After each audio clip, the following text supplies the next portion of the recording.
What we found with AI agents is actually the fact that we are removing the barriers of entry to technology. The value of understanding how those processes work becomes a lot more valuable. And the same thing happens for security as AI agents are starting to come into the fold.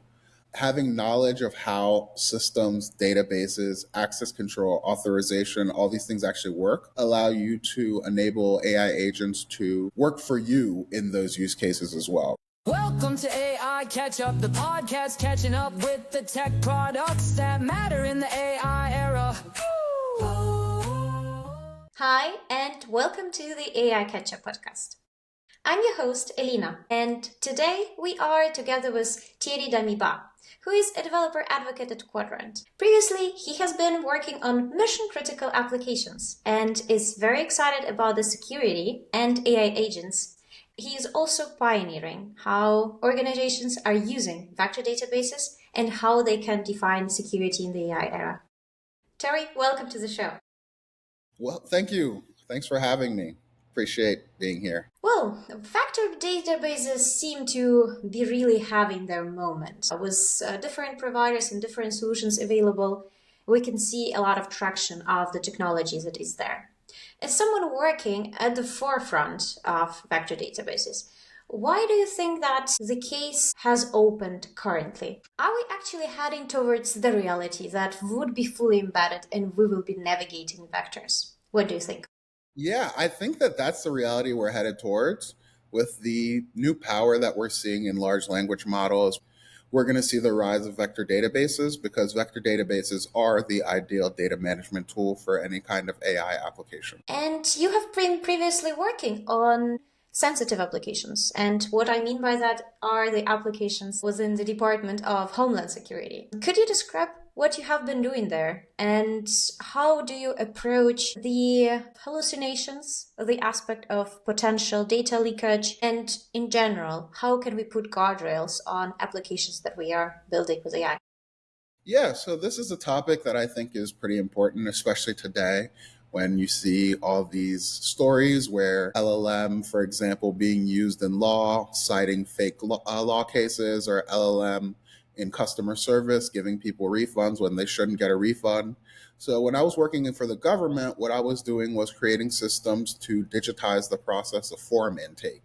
So you can imagine if you were applying for something like a passport or maybe a green card, you have to send in certain paperwork to the government to get that application going. And in the past, we had a manual process where human beings were actually reviewing the documents you set in and manually entering things like your address, your location, your age, etc.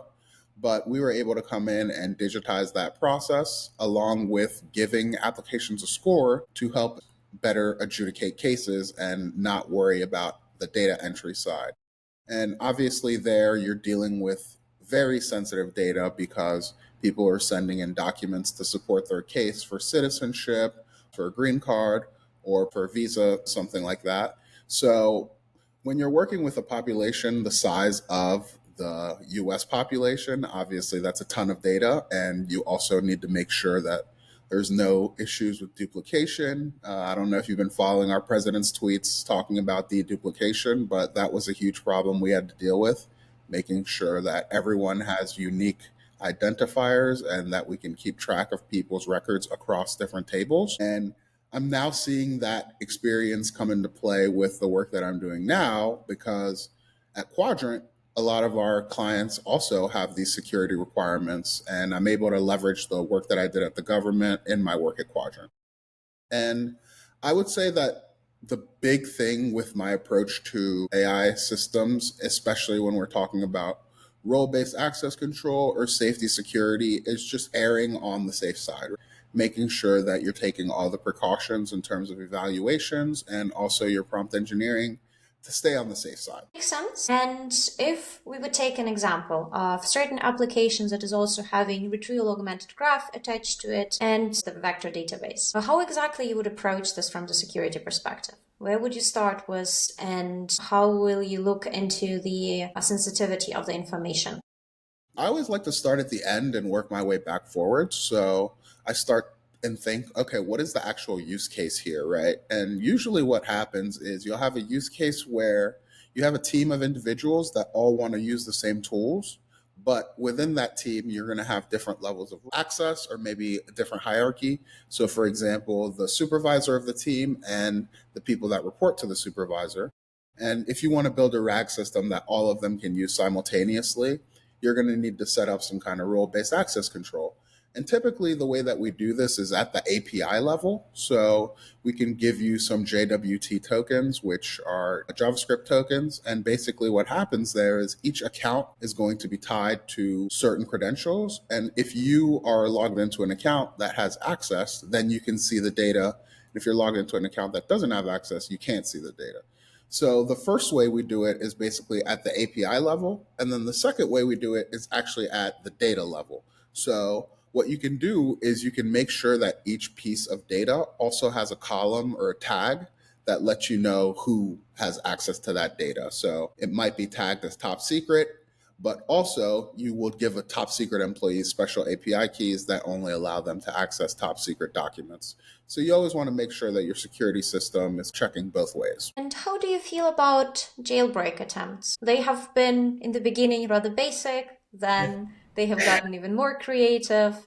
We probably would not have folks that are willing to build bombs right now and try to get the response from the LLMs on that, or I hope that in the majority of cases they at least will not get the response. However, if you're thinking about responsible AI, except for API accesses and then also the role-based accesses to the data, what would you recommend for the projects that might run into those risks? Jailbreaking is definitely a huge issue, especially sometimes the jailbreaking can be unintentional. You might develop an app that is supposed to be used to upload text, and someone uploads a picture, and all of a sudden you're getting really wonky output. So, in terms of guardrails, making sure that you have very strict input and output types, that's something that can really start to make sure that you have a good, safe AI system, because that's one of the easiest vectors for attackers to abuse is just changing the modality of the data. Another thing that you really want to be careful with in terms of jailbreaking is making sure that you have some kind of LLM in your system that actually looks at the output that's going to be delivered to the user and checks that output to make sure that it doesn't contain anything that you don't want the user to see. A classic example here is if you are a company like Honda that sells cars, they want to make sure that their chatbot never mentions the brand Nissan, right? And that's a bit of a tangential example because that's actually making sure that the model doesn't mention a competitor. But you can imagine how the same logic is going to be used to make sure that the model doesn't hallucinate or give you information that it's not supposed to give you, is making sure that you have a layer in between the generation of the response and the response actually hitting the user. I really like the example because it is a very tricky one to implement. And if you're saying that there is then this middle layer, would you imagine that as another LLM that is checking the input and based on certain rules, maybe even hard-coded, then forwards the request to different models? Will you consider that we could have certain lists that might just block certain terms, as for example with competitors might be the case? Or will you implement it on the level of output being given back to the user? And if we detect something in it, we would like to block it. Yeah, typically the best approach is going to be to focus on the output because that way you can just make sure that whatever you want to keep out of the output doesn't make it to the user. But of course, if you want to get even more in depth, you can get into your prompt engineering for your original response. So one thing that's rising in popularity right now are these SLMs or small language models. And a lot of people are building these apps where they've developed these SLMs to be very good at doing specific tasks. And then instead of rolling out one big LLM, you roll out a series of SLMs and they give the same performance as one big LLM, but a lot cheaper and a lot faster. And in the SLM setup, basically what you could do is you could have one SLM that is dedicated to making sure that the output doesn't contain certain words. If you are working in a situation where you only have one LLM, though, then you're going to want to use the LLM as a judge on the output to actually rank that output to make sure that it is within whatever guidelines you're interested in. Is there any publicly available case study that Qdrant has gone through with regards to applying these guardrails and what the results have been? Yeah, I believe we do have. There's a company called Shakudo that we worked with where we ensured that client data remain within their infrastructure, providing strict control over sensitive information. They're using Quadrant Cloud through Kubernetes to make sure that their HNSW search is controlled over sensitive data, also making sure that they aren't sharing their sensitive information outside of their environment. Now that you've mentioned the algorithm, would you also like to explain us like we are, well, not 5, but 15?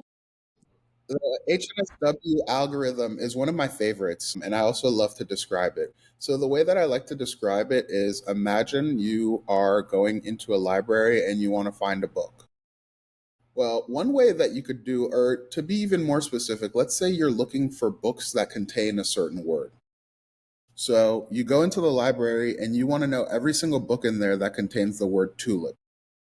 One way that you could go about this is you could just go through every book, read them from front to back, and then say, that book had tulip in it twice. Go to the next book, see if it has tulip, and go through all the books, right? Obviously, this would be the most time consuming method because you're literally going to have to go through every single book. And depending on how large your library is, that's going to be very time consuming. If you only have one page, then yeah, just reading through it might be the most effective tactic. But as you increase the scale of your data, that's not going to become a feasible tactic. So, what libraries figured out was this thing called the Dewey Decimal System. And the way that the Dewey Decimal System works is books are given categories.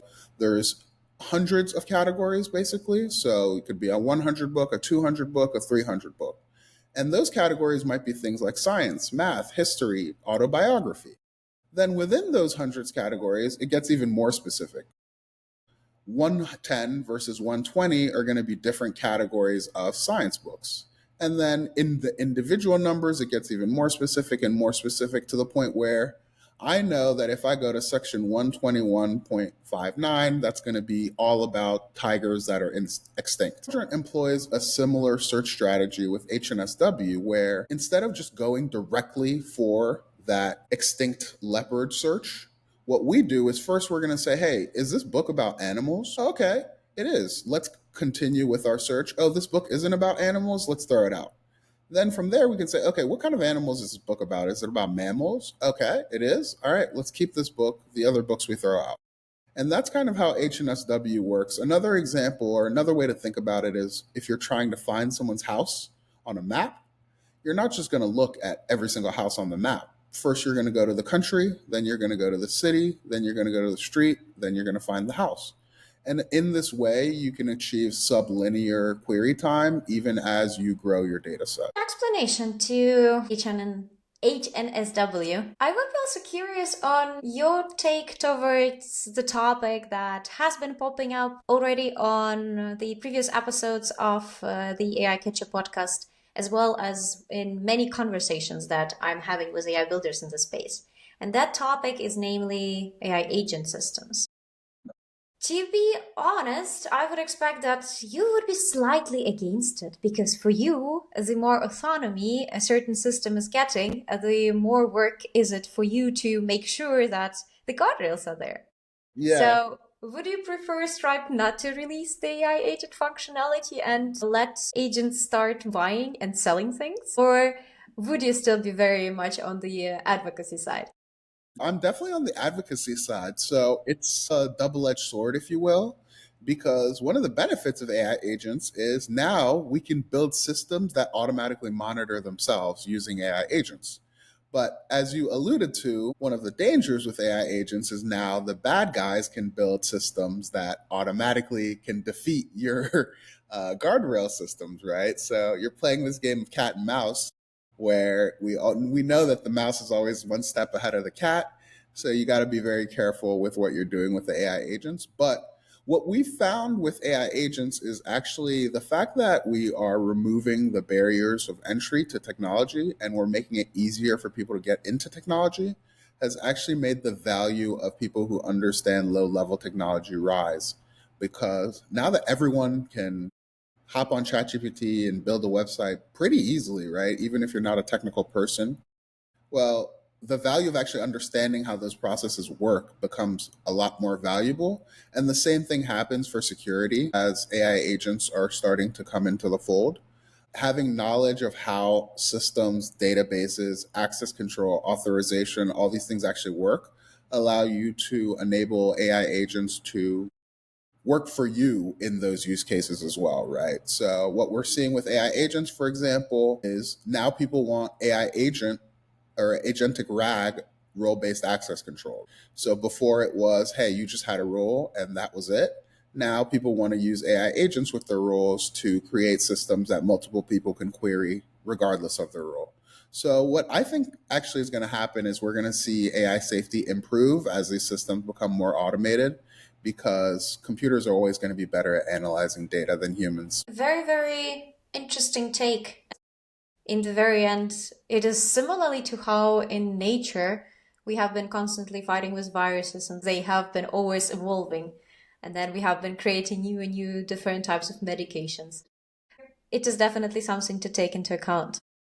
Yeah. And I think also one of the benefits of my career is I'm working with open source technology. Qdrant is fully open source. So the fact that it's open source means that security is going to be a lot higher, because if there were exploits in our code, everyone in the world can see it and they can just make a PR and say, hey, there's an issue here. You should fix it. Another point to the open source and advocating for it. I'm definitely also with you on that. Open source, I think, is the backbone of all technological communities. You can see basically the internet as it stands wouldn't exist without open source today. So I'm a big open source believer. That's for sure. And what I also wanted to ask you about is the transition between your different career stations.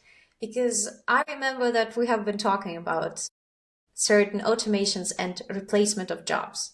And then I right now have the pointer of your several up in the air moments, as it was in the very well-known movie with George Clooney.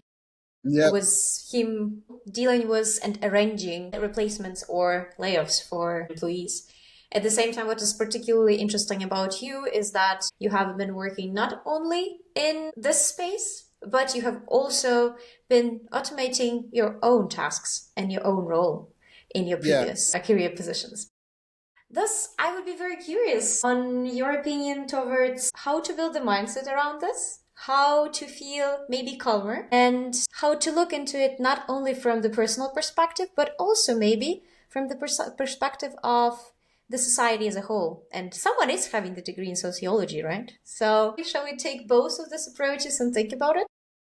It's definitely an interesting paradigm shift where things that are going to become more valuable in industry are going to change as these AI tools become more and more powerful. So there was a time where the most valuable thing in a city like San Francisco was the ability to turn ideas into an actual application, because everyone has ideas. Not a lot of people can actually build things and actually execute on those ideas.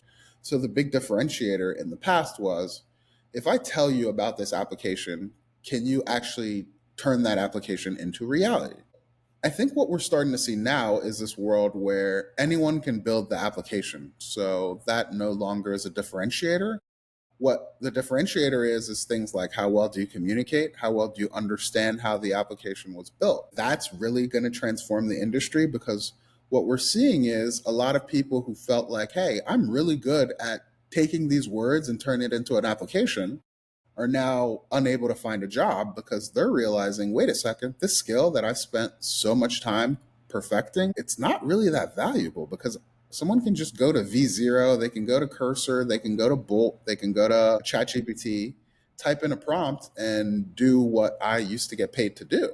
So why would a company hire me to develop the front end of the website when they can just prompt engineer their way to it? So in my personal experience with automation, this is definitely the biggest cliff that people are going to have to jump off of. So in the past, my automation experience was with the government and also in AI. But This new AI that we're dealing with is just an absolutely different animal. And I'm not sure that people are really ready to adapt the way that they value themselves and the way that they work, as well as are compensated based off of these new AI models. And the thing I would say to people fearing replacement is yes, be scared because the world is going to change in a major way. Yeah. Would you expect the universal basic income to be the thing? Yeah, I think that we're headed towards a place where that's going to be a necessity. We already, in many ways, have it in the US because if you live in the US and you cannot afford, for example, somewhere to live, we will provide you with housing. If you cannot afford food, we will provide you with food.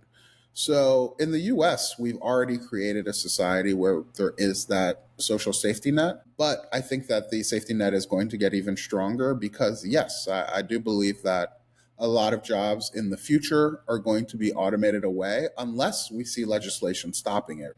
So we have the situation in the United States, for example, with the automation of docks and shipping, where we know that shipping would reduce cost. But we also know that if we automated it and had AI run those factories or those shipyards, a lot of people would lose jobs. So the government has decided to outlaw automating of those systems because it would have such a devastating effect on the society. So we're already there. We're just legislating it, kind of the effects of it away. But we're already seeing these organizations and institutions where if the reins were pulled away and people were allowed to fully automate those industries, a lot of jobs would be lost. Yeah, and the European Union is rather comparable from the point that we do have the safety net on certain topics. Would you say that the driving factor of what you are focusing on and what you're learning about can be then switched from thinking on, well, this is the thing that is bringing money, to actually thinking about where exactly I would like to put a lot of effort on because I'm having fun with it? Yeah, that is a great. I'm really glad you brought that up actually, because I, in my career, have multiple times taken a financial step back to jump into opportunities that I find to be more exciting. Because I think one problem that a lot of people from my generation have is we are very much afraid of taking one step back to take two forward because we feel like I've gotten to this square. I can't take a step back because, what if I never take a step forward again? And that kind of mentality is super toxic and very limiting because if you're not ever willing to take a step back, there's some options in life that simply will not be available to you. So I think you have to start to be a little more creative with the way that you approach your career, especially with all the automation. If you are doing something simply because you think it's going to make you money, then you're going to get crushed, quite frankly, because there's people out here who are using these AI tools to do the exact same thing as you. They're going to be a lot more efficient, a lot faster, and quite frankly, a lot better at it than you. But when you're doing something that's born out of passion, all of a sudden you start to find those edges. You start to find the nooks, the crannies, the places where you can excel and you can make a difference.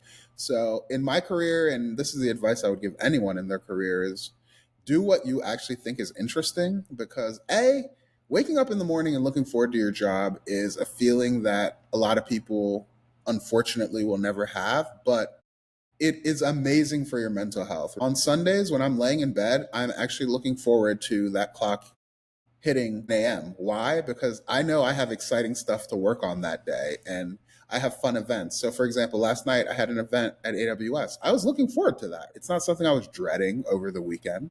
And I think having a job where you actually enjoy what you're doing is something that can really unlock you in terms of mental and also physical health. I think all these things are intertwined. I would definitely wish for everyone to be jumping out of bed and not to be not happy about the weekends to be over. Yeah, there's a term called the Sunday scaries, which is this idea that on Sunday, when your day starts ending, you get a scary feeling because it means the next day you have to go to work.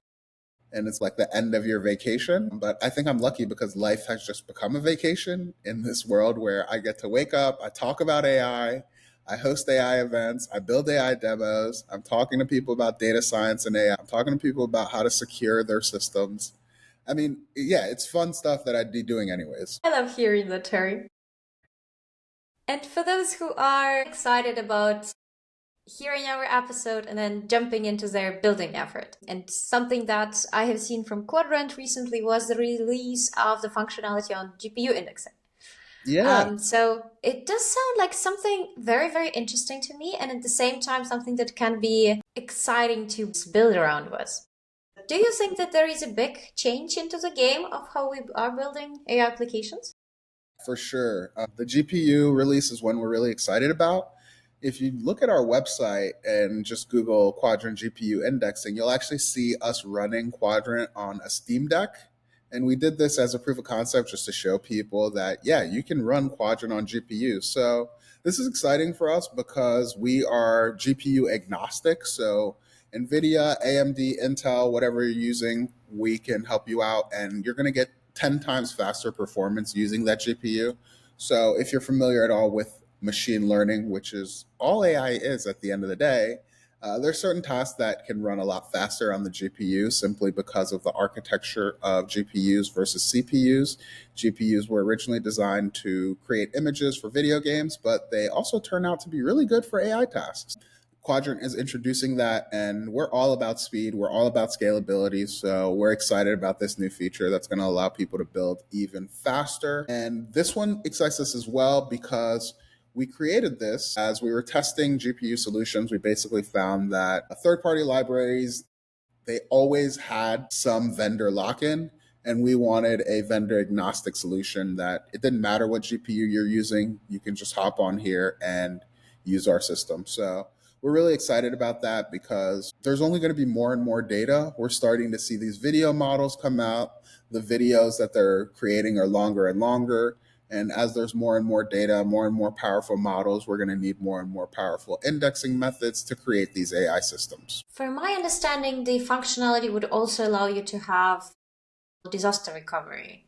So you might be switching between certain providers in case you would experience certain issues that always can be there, right? Downtime can be happening. So with GPU indexing that you have recently released, that would also mean that you are able to have not only just agnostic architecture, but also the one that is redundant and the one that is providing better protection against downtime.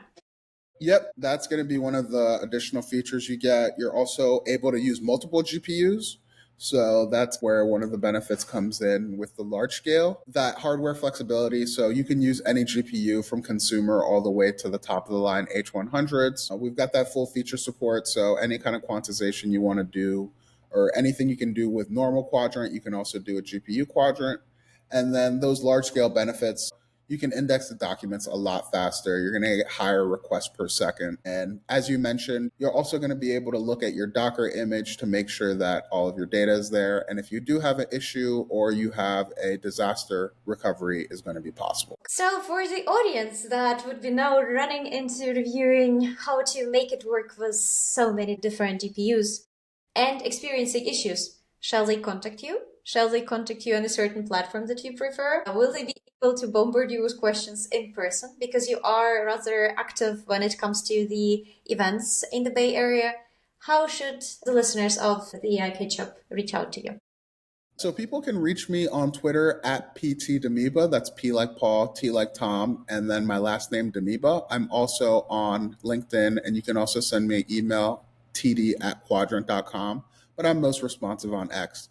And if you want to meet up with me in person, we actually have 2 events coming up in March. So on March 10th, we're going to be at the AWS Loft for an event. And then on March 27th, we're going to be at Cloudflare for an event. Both of these events are in the evening. And if you go on Luma and look up Qdrant, you'll be able to find links to those events as well. And you're also having community channels, right? From Qdrant? Yeah, so we've got a Discord that we are very active in. If you go in there, you'll see responses from top level executives all the way down to our newest employees trying to help people build with Qdrant. So if you ever have a question, you can head in there and get some good customer support. Thanks a lot for your time, and thanks for bringing us into the world of, well, embedded reality, which is not only fun, but also secure. Thanks a lot for your time. I appreciate you being with us. Thank you, Alina. Thanks for having me on. Really enjoyed it. AI Catch-Up brings the news. Text solutions users can't refuse. Twice a month, it's all right here. AI products with human care.